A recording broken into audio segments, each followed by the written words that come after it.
When Ariane de Oliveira was orphaned and abandoned by her family at 12 years old, a man 37 years her senior promised to take care of her, but his intentions were far from good.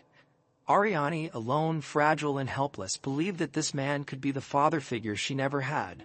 However, his true goal was something sinister: to have a relationship with the girl. The outcome of this story revealed his real intentions and showed that Ariane couldn't trust anyone, not even her closest friend.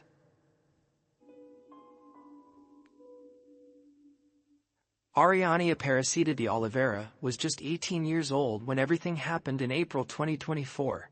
The young woman had a life marked by immense sadness, facing countless hardships and deeply painful moments. Until the age of 12, Ariane lived a relatively normal childhood, like any other happy child. She attended school, had many friends, and led a peaceful life. A friend who studied with her for 2 years, specifically when Ariane was 11 and 12, shared that she had a very close relationship with her mother, who took her to school every day.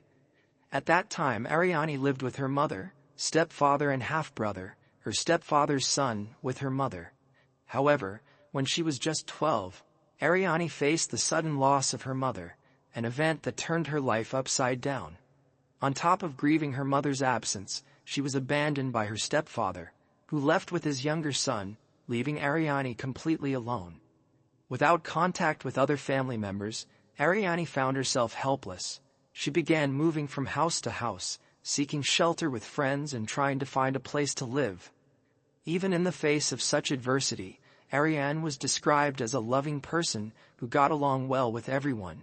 She had a gift for brightening the lives of those around her, and was seen as an amazing individual, always willing to help. Still, being very young and entirely vulnerable, with no one to care for her, Ariane ended up being deceived by a man who claimed he only wanted to help her. A few months after becoming an orphan, she met Marco, a local security guard 37 years her senior. This man, noticing the girl was alone, vulnerable and helpless, assumed the role of a supporter, pretending to have her best interests at heart. Ariane believed in Marco's promises as he began helping her and offering support, presenting himself as a father figure. However, his true intentions were far from paternal. He actually wanted to establish a relationship with her. It all started when the girl was between 12 and 13 years old and the man was 50. He helped her secure a place to live, pay her bills, and even buy household appliances and food. Due to the man's persistence, Ariane eventually got involved with him. However, she made it clear from the start that they were not in a committed relationship. They agreed that their relationship would be casual and that both could have other partners. This condition was never an issue for Marco, who accepted Ariane's terms, and so they lived for nearly 6 years. In 2024, Ariane turned 18 and was sharing a house with a close friend nicknamed Rai, whom she considered a brother. Ariane and Rai were very close and had known each other for 4 years, growing up together and slowly achieving their goals. Both had faced a difficult life and supported each other through every dream and accomplishment. Rai shared that his honorary sister was a very beautiful young woman with many dreams. She even dreamed of owning a car and had just obtained her driver's license. Anyone who saw Ariane could tell how happy she was to be achieving things on her own. Around the same time, shortly before turning 18, Ariane decided she no longer wanted to be involved with Marco. To her, the relationship was becoming increasingly problematic, and she was determined to take a new direction in her life. Marco was an extremely possessive and violent man. He often threatened Ariane and even physically assaulted her. According to people close to Marco, Ariane was not the first underage girl he had been involved with. The security guard had already taken advantage of the vulnerability of several other girls and was attracted to younger women. Finding herself in a toxic relationship with Marco, Ariane began trying to end things with him and reclaim her life. Since their relationship had always been casual, she started seeing other people, which had never been an issue for Marco before. But everything changed when she tried to put an end to their relationship. After deciding she no longer wanted anything to do with the 55-year-old man, the threats she faced began to escalate. Marco became suspicious of Ariane's new relationship with another guy, this time someone her own age. And because of this, he started sending her threatening messages. He would show up at her house, jump over the wall, throw objects at her, and even take back items he had previously given her. This harassment became a constant in Ariane's life, who at the time was living with her honorary brother and a friend. Another friend of Ariane received messages from her in which she described the assault she endured, and in an audio recording expressed concern about what might happen if she ended things with Marco. She emphasized that she needed to leave the house where she was living as soon as possible.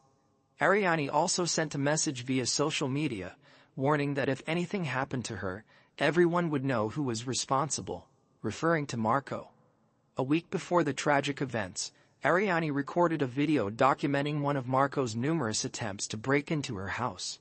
Using the excuse that he wanted to retrieve items he had left behind, the security guard tried to climb over the wall of her residence. At that moment, Ariane recorded everything. By then, she was already prepared to defend herself, holding a knife and trying to make him leave. In the video, you can hear Ariane shouting at him to leave, insisting that nothing of his was there. After she managed to scare him off, Marco left in his car, but it didn't take long for him to return.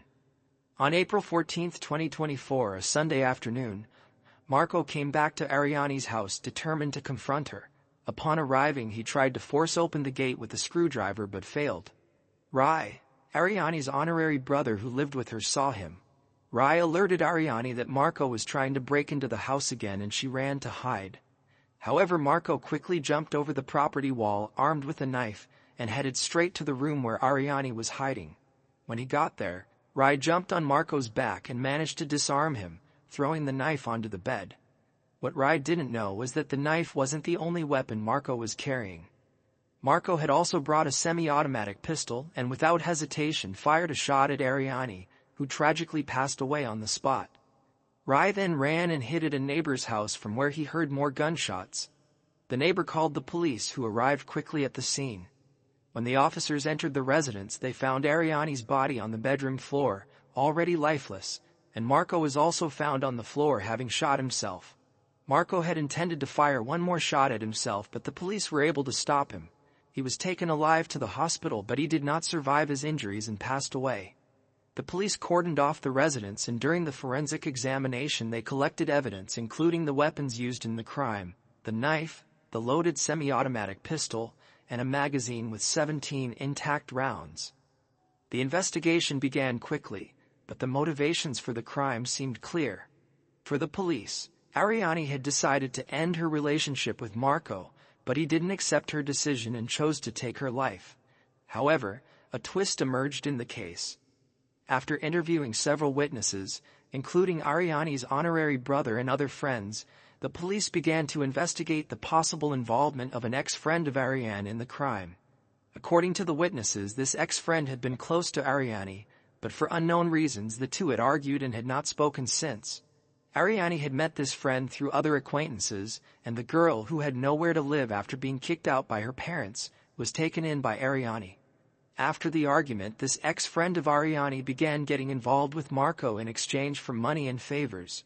The girl's identity was not revealed because she is between 16 and 17 years old, and for this reason, her identity was protected by the authorities.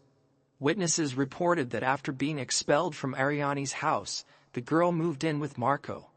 Days before the crime, she allegedly threatened Ariane, posted videos defaming the victim on social media, and sent intimate videos to Marco. Additionally, one of the most suspicious facts was a photo posted by her, where she is holding a gun very similar to the one Marco used to take Ariane's life. This photo was allegedly posted as a threat to Ariane, and the witnesses noticed its resemblance to Marco's weapon. According to Ariane's friends, who believed the girl was involved in the crime, she fueled Marco's anger by showing him photos of Ariane with other guys. Another factor raising suspicions about the girl was her disappearance after the crime. She deactivated all of her social media accounts and created a new one under a different name. The police tracked her down, and in her statement she denied any involvement in the crime and expressed gratitude for everything Ariane had done for her. According to the latest news on the case, the girl is in police custody while her possible involvement in the crime is being investigated. If her involvement is confirmed, she will be arrested, but since she is under 18, the sentence will be reduced. Ariane de Oliveira was buried on April 16, 2024, at the Amore Cemetery in Campinas. Dozens of friends attended the farewell ceremony and expressed their sorrow, especially because Ariane had always had a difficult life and deserved a happy ending.